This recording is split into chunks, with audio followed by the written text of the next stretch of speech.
bienvenue. Ici, on découvre des histoires toutes les semaines. Et si vous voulez supporter mon travail, likez les vidéos, abonnez-vous et mettez un petit commentaire pour partager votre avis, vos expériences. Merci. Et on y va. Santa Claus. Les griffes du Père Noël. Pour la plupart des enfants, Noël est une fête que l'on attend avec impatience. Pour Evan, 13 ans, c'est une chose à redouter. Et Evan se souvient encore parfaitement de son 7e réveillon de Noël, une soirée que, comme la plupart des enfants, il attendait avec impatience depuis longtemps. Le lendemain matin, il se levait tôt et ouvrait tous ses cadeaux, impatient de découvrir les surprises que le Père Noël lui avait réservées. Evan imaginait la nuit agitée qui l'attendait et pensait que, s'il écoutait bien, il pourrait entendre le Père Noël descendre par la cheminée. Mais cette nuit de Noël ne s'est pas déroulée comme prévu.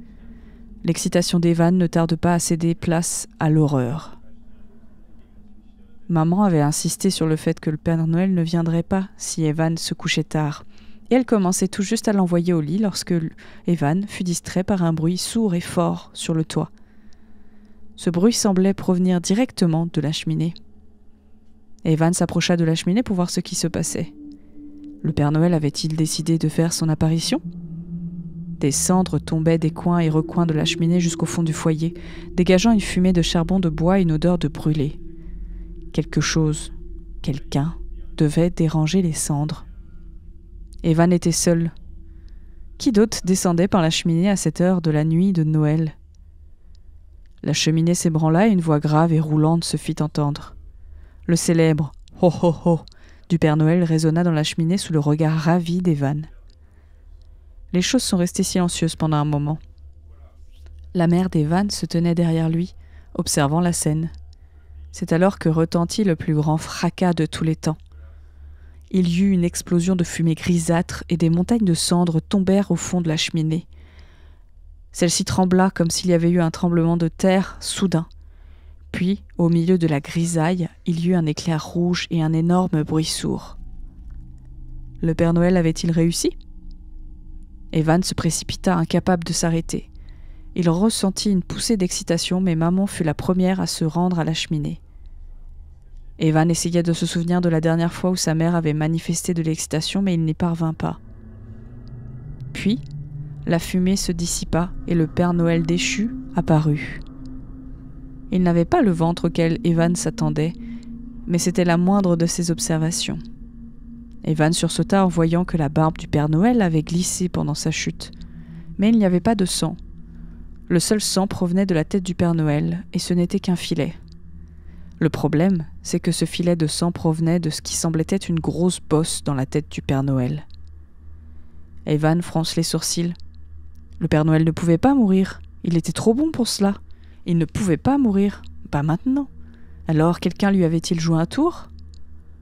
Evan jeta un coup d'œil à la barbe qui avait semblé glisser le long du visage du Père Noël. Les barbes ne bougent pas comme ça, du moins, pas sans qu'il y ait du sang. Alors, si ce n'était pas une vraie barbe, c'était forcément une fausse. Mais si c'était une fausse barbe, alors le costume du Père Noël aussi était faux. Ce n'est pas le vrai Père Noël, c'est le Père Noël déguisé. Evan jeta un coup d'œil sur les traits du faux Père Noël, essayant de comprendre qui pouvait être cette personne, et donna un sens à ce visage qui lui semblait si familier. Il réalisa, pour la première fois, que maman n'avait jamais été excitée. Au contraire, elle s'est précipitée sur le corps du faux Père Noël, en proie au chagrin. Des sanglots la secouaient, ses larmes dégoulinaient sur le costume du faux Père Noël. Evan resta debout, abasourdi, et étouffa un mot. « Papa ?» Evan se réveilla en sueur froide, se redressant d'un coup pour s'asseoir. Il jette un coup d'œil à sa montre et lit l'heure. 2h19. Avant que le voyant de sa montre ne s'éteigne, il lit la date, le 20 décembre, plus que 5 jours avant Noël. Il fut un temps où Evan en aurait été heureux, mais aujourd'hui, il souhaitait que Noël n'arrive jamais. C'était encore le même rêve, précis dans les moindres détails. La soirée s'était déroulée exactement comme dans le rêve. Evan n'a jamais cessé de s'étonner de la vivacité de ses rêves. Ils allaient jusqu'au fond des choses et forçaient Evan à revivre le pire moment de sa vie. Ces foutus cauchemars. Ils s'aggravaient à l'approche de Noël. Il rêvait de ce soir fatidique où son père avait glissé et était tombé dans la cheminée se fracassant le crâne en descendant, ou bien il rêvait de ses griffes, de ses bandes d'os polis et tranchants comme des rasoirs, de ses armes qui pouvaient le transpercer comme du beurre s'il donnait la moindre pichenette. La plupart des enfants finissent par ne plus croire au Père Noël, par accepter que ce n'est qu'un mythe de plus inventé pour rendre les enfants heureux. Mais Evan, lui, n'avait pas grandi. Mais Evan n'en était pas sorti grandi. Il avait été secoué, sa croyance avait été brisée par la mort tragique de son père. Le père d'Evan avait seulement essayé de le surprendre, mais il avait fait bien plus que cela. Il avait transformé Evan de façon irrémédiable. Et à chaque Noël, le Père Noël hantait Evan. Evan était convaincu que Santa Claus était une sorte de démon sous forme humanoïde. Il n'était absolument pas humain. C'était une sorte d'entité surnaturelle, mais Evan l'avait toujours considéré comme un démon. Le Père Noël était présent dans la vie d'Evan depuis la mort de son père, et même s'il était le plus souvent absent pendant l'année, il revenait vers le mois de novembre, voire fin octobre. À l'approche de Noël, il devenait plus persistant. Il y avait des cauchemars d'une part et les visions d'autre part, et Evan ne manquait pas de crises d'épilepsie à l'époque de Noël lorsque Santa Claus était au plus mal. Parfois, Evan avait des crises de panique qui semblaient venir de nulle part, et il n'y avait aucun doute sur leur origine.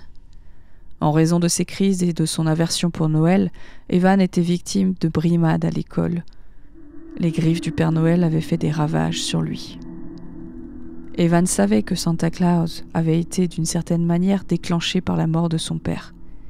Parfois, Evan croyait que Santa Claus était en fait le fantôme de son père devenu maléfique dans l'existence de l'au-delà. Evan n'était pas du genre à croire au surnaturel, mais Santa Claus l'avait fait changer d'avis sur beaucoup de choses. Au bout d'un moment, Evan avait été forcé d'accepter que Santa Claus reviendrait toujours. Même s'il parvenait à se débarrasser de son aversion personnelle pour Noël, il ne connaîtrait plus jamais de Noël joyeux. C'était Noël qui avait causé la mort de son père. C'était Noël qui avait provoqué l'arrivée des griffes du Père Noël. La tête d'Evan retomba sur son oreiller. L'école était terminée depuis des semaines, mais il redoutait toujours le lendemain et tous les jours à venir jusqu'à Noël. Ce qu'Evan attendait avec impatience, c'était l'absence des griffes du Père Noël. Le Père Noël resterait dans les parages un peu après Noël, puis il s'effacerait lentement, et Evan serait libéré de sa présence entre février et novembre. Il pourrait alors oublier Noël, comme s'il n'avait jamais existé. Mais quoi qu'il arrive, le Père Noël reviendrait toujours, et Evan était sûr qu'il ne serait plus jamais libéré de son existence démoniaque. Evan se réveilla tôt et sortit du lit, ouvrant son ordinateur portable sans prendre la peine de tirer les rideaux ou d'allumer la lumière. Il voulait aller sur Internet, consulter son Facebook, jouer à des jeux, faire n'importe quoi pour oublier Noël, et plus encore, le Père Noël. Il fallut 1 heure ou 2 avant qu'Evan ne s'assoie pour prendre un petit déjeuner paresseux à base de cornflakes, alors que sa mère s'était levée du lit.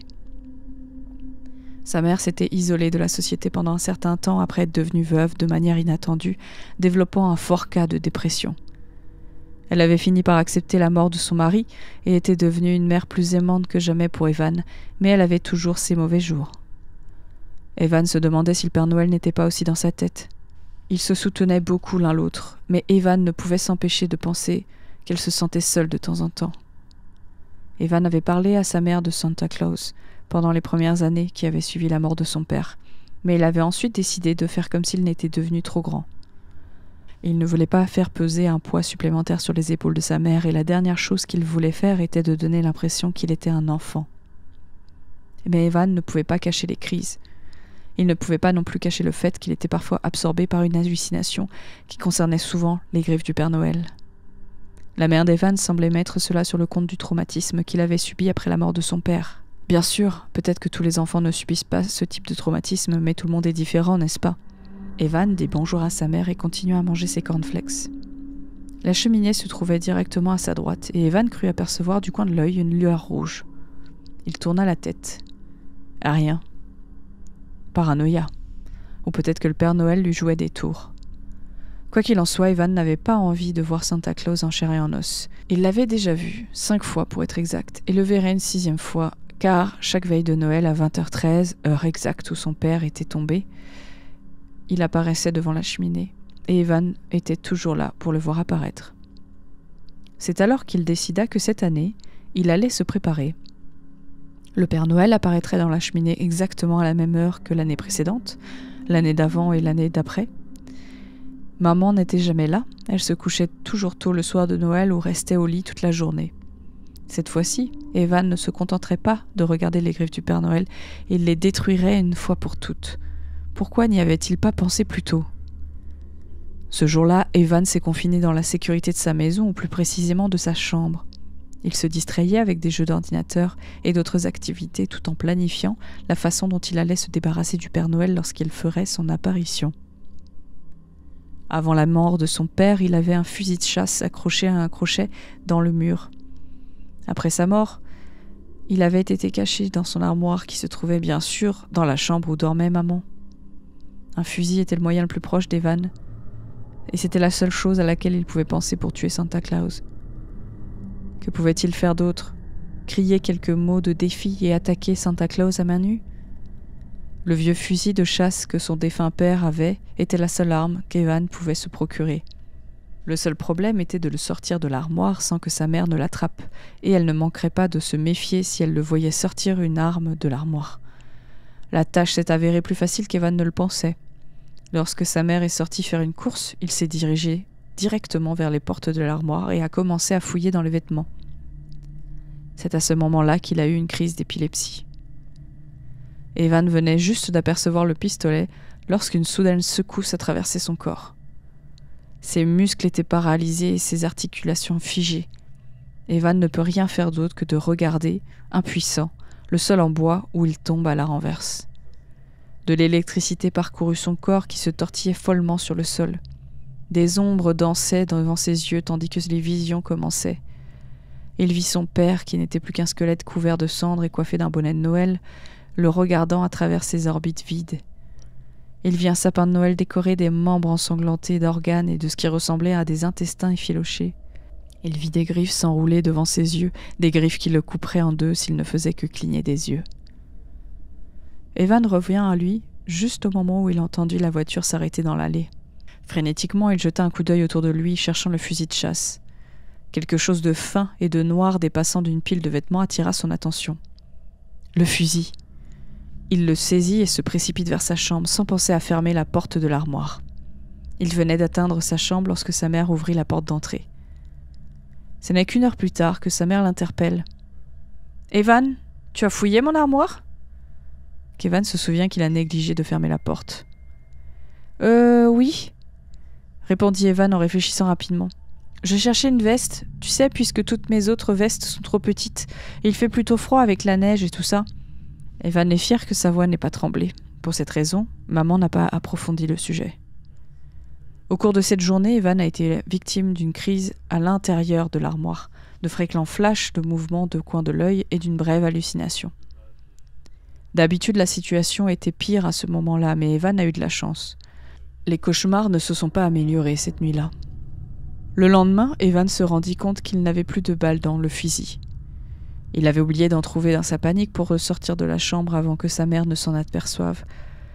Celle-ci ne sort pas ce jour-là, mais Evan décide de jeter un coup d'œil dans l'armoire et si elle lui demande, il invente le même mensonge qu'hier. Après avoir sérieusement fouillé, il a trouvé 3 balles perdues dans un coin de l'armoire. Cette fois, il n'oublie pas de fermer la porte. Il mit les balles dans sa poche au cas où maman rentrerait dans le couloir, mais elle ne le fit pas. Le plan semble réussi. Ce jour-là, Santa Claus a parlé à Evan. Les mots étaient prononcés dans la tête d'Evan, mais ce dernier savait très bien à qui ils appartenaient. Après coup, Evan ne se souvenait plus de la majeure partie du discours, mais il savait qu'il y avait un rapport avec le projet d'Evan de tuer Santa Claus. Bien sûr, Santa Claus pouvait entrer dans la tête d'Evan, alors pourquoi ne pourrait-il pas lire dans ses pensées ? C'est ce qu'il a fait. Pourtant, Evan n'était pas prêt à abandonner si rapidement. Ce jour-là, il a peut-être vu beaucoup de choses qui n'étaient pas là, mais Evan a gardé ses pensées sur ce fusil chargé. Le 22 décembre, Evan n'a pas seulement entendu les griffes du Père Noël et vécu ses visions, il a aussi senti les griffes du Père Noël sur sa propre chair. À un moment donné, il a eu l'impression qu'un chat passait ses griffes sur son bras, mais il n'y avait personne. Cela n'a pas empêché le sang de couler. Quand maman lui a demandé ce qui était arrivé à son bras, il a répondu que Stormo l'avait griffé. Evan avait un vieux chat tabi qui s'appelait Stormo et qui n'était pas étranger à ses griffures. Maman n'a pas remarqué les crises et les hallucinations, tout simplement parce qu'Evan était confiné dans sa chambre toute la journée. C'était une existence pitoyable, mais Evan savait qu'il devait le faire pour éviter les soupçons. Sa mère a mis cela sur le compte de ce qui s'est passé avec son père, faisant le lien avec des traumas passés, et par conséquent ressentant le besoin de s'isoler de ce à quoi l'expérience avait été liée, Noël. Evan n'a pas eu de problème avec cela. Le 23 est passé rapidement, mais le 24 a été le pire jour qu'il ait connu jusqu'à présent. Il passa le plus clair de son temps à être tourmenté par la présence démoniaque de Santa Claus, dont les messages effrayants résonnaient dans ses oreilles. Une fois, maman est entrée dans la chambre alors qu'il était en pleine crise sur son lit, mais elle a pu éviter les soupçons en disant qu'il était au milieu d'un cauchemar. Le temps passe et Evan est de plus en plus tourmenté. La mère d'Evan est allée se coucher tôt, comme elle le faisait habituellement la veille de Noël. Il restait donc à Evan 2 heures avant que le Père Noël ne fasse son apparition. Chaque année, Evan avait été devant la cheminée à 8h13, mais c'est parce que le Père Noël l'avait voulu. Il avait senti ses jambes bouger et n'avait jamais pu les arrêter. Le Père Noël voulait qu'Evan soit là pour le voir en chair et en os. C'est pourquoi Evan s'était assuré d'avoir le fusil bien en main avant que le moment ne soit venu. Il jeta un coup d'œil nerveux à sa montre. Non, il n'était pas nerveux, il était terrifié. 8h13 sont passées et rien ne se passe. Mais au bout de 20 secondes, il sentit ses jambes se déplacer dans le couloir en direction du salon. Ses mains ont ouvert la porte, il s'est approché de la cheminée, les rideaux étaient tirés, les lumières éteintes, il faisait sombre et Evan ne voyait rien d'autre que la silhouette des griffes du Père Noël dans sa cheminée. Evan pouvait voir le contour d'un bonnet de Père Noël sur sa tête et n'était pas étranger aux griffes qui pendaient aux côtés de l'ombre. Evan sentait la présence de Santa Claus et il savait que Santa Claus serait bientôt éclairé par une lumière fantomatique et qu'il pourrait le voir en chair et en os. Il lèverait alors son arme, appuierait sur la gâchette et ce serait fini. C'est du moins ce qu'il espérait. Evan resta là pendant ce qui lui sembla être une éternité, puis les orbites vides et saignantes apparurent. Cette peau blanche presque transparente, les dents acérées et ensanglantées qui apparaissaient derrière les lèvres visqueuses, le costume de Père Noël en lambeaux maculé de sang d'innocentes victimes, et le pire de tout, les longues griffes acérées comme des couteaux qui pendaient de chaque côté. Evan était terrifié. Il était paralysé par la peur tandis que Santa Claus souriait et levait ses mains vers lui. Evan était incapable de bouger, incapable de faire autre chose que de regarder les griffes s'approcher de plus en plus de lui. Il était trop tard pour tirer. Tout était fini. Mais alors qu'Evan restait figé, ses muscles se raidirent et son doigt se resserra autour de la gâchette. Il y eut une formidable détonation et un éclair de lumière aveuglant. Puis, le monde devint noir. Evan se réveilla avec sa mère qui le secouait frénétiquement. Il cligna ses yeux, essayant de comprendre ce qui s'était passé. Puis il se souvint. Il avait tué Santa Claus. Maman avait dit qu'elle avait entendu une détonation et qu'elle était venue voir ce que c'était. Quand elle a vu qu'Evan tenait le fusil de chasse, sa première pensée avait été qu'il s'était tiré une balle, mais elle a vu qu'il n'y avait aucune blessure visible par balle et qu'Evan respirait encore. Evan était épuisé, mais trop heureux pour faire des commentaires. Un sourire se dessine sur son visage. « J'ai réussi », a-t-il chuchoté. Maman a l'air préoccupée. « Tu n'es pas bien, Evan. Tu vas voir un médecin dès que possible, je m'inquiète pour toi. »« J'ai tué Santa Claus », bredouille Evan sans se soucier des inquiétudes de sa mère. Il se réjouissait à l'idée que Santa Claus ne ferait plus partie de sa vie. « Je ne suis pas seulement inquiète pour toi, Evan. Je suis aussi très en colère contre toi, » dit maman, les sourcils froncés. « Tu as vandalisé la cheminée, On dirait qu'elle sort d'un film d'horreur. Evan fronce les sourcils. Je n'ai jamais vandalisé la cheminée. Maman soupire. Alors comment expliques-tu cela ? Dit-elle en montrant du doigt la cheminée. Evan tourne la tête pour faire face à cette cheminée. Des lettres cramoisies avaient été écrites sur le mur de briques derrière la cheminée. La peinture semblait fraîche, et Evan pouvait la voir couler le long du mur. Il réalisa que ce n'était pas de la peinture, mais du sang. « Ho ho ho, je viens pour toi. » Et joyeux Noël, bien sûr. On pourrait faire tranquillement un film d'horreur sur cette thématique. C'est peut-être déjà fait d'ailleurs. Vous le savez ? Partagez-le en commentaire, likez la vidéo si vous avez apprécié, et pour me soutenir dans mon travail, abonnez-vous également. Je vous souhaite d'excellentes fêtes et vous dis à bientôt. Merci.